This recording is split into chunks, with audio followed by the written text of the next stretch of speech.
नमस्कार सम्पूर्ण मित्रहरूमा हार्दिक नमस्कार।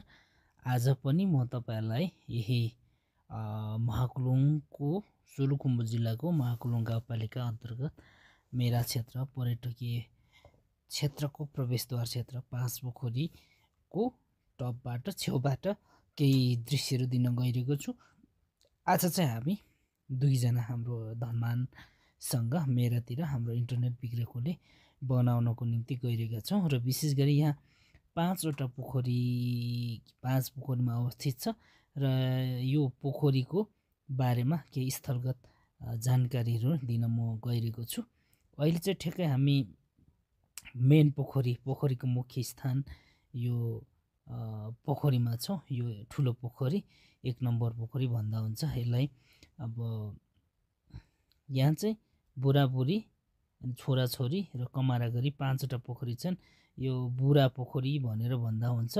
यसको वरिपरि हामी छौँ र यो एकदमै सुन्दर दृश्य छ। यो 5000 लगभग 4500 को हाई मिटरमा अवस्थित छ र यो मेरा पिक पाँचपोखरीको बारेमा देखाउँदैछु भने यो दोस्रो बुढी पोखरी भनेर भन्न सकिन्छ। अलिकति तल छ यो गैरी पोखरी पनि भनेर भन्छ र यसको दृश्य पनि एकदमै राम्रो छ है। हेर्दा माथिबाट बगेर तल गएको छ र यहाँ चाहिँ अरू पोखरीहरू 2टा पोखरी बुढाबुढी छोराछोरी भनेर 4वटा पोखरी र एउटा कमारा पोखरी गरिकन 5वटा पोखरी अवस्थित छ।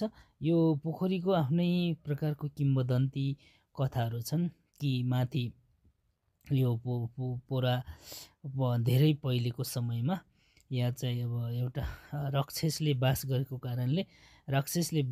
कारणले एउटा माथि योभन्दा अलिकति टपमा चाहिँ भेरा गोठालाहरूले भेरा गोठ बनाएर बसेको बेलामा हावाहुरी चलेर आफ्नो भेराहरू पनि खाइदिने अनि तल यही पोखरीमा चाहिँ त्यो गोठहरू पनि आउने भएको कारणले एकजना बिजुवाले चाहिँ अब आफ्नो मन्त्र लाएर यहाँ चाहिँ झाँक्री बसेर आफ्नो अग्नि बाणले हान्दा चाहिँ यहाँको राक्षस चाहिँ उडेर अब अलिकति तल अनि अलिकति उतापट्टि छोराछोरीहरू चाहिँ बसेको कथा भागिकता चाहिँ अनि अलिक तल गएर कमारा पोखरी बसेको कथा छ।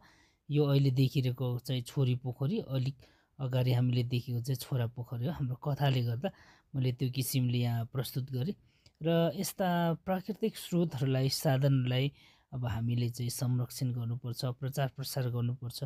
तपाईहरु पनि यो ठाउँमा घुम्न आउनुहुन्छ भने एकदमै राम्रो छ।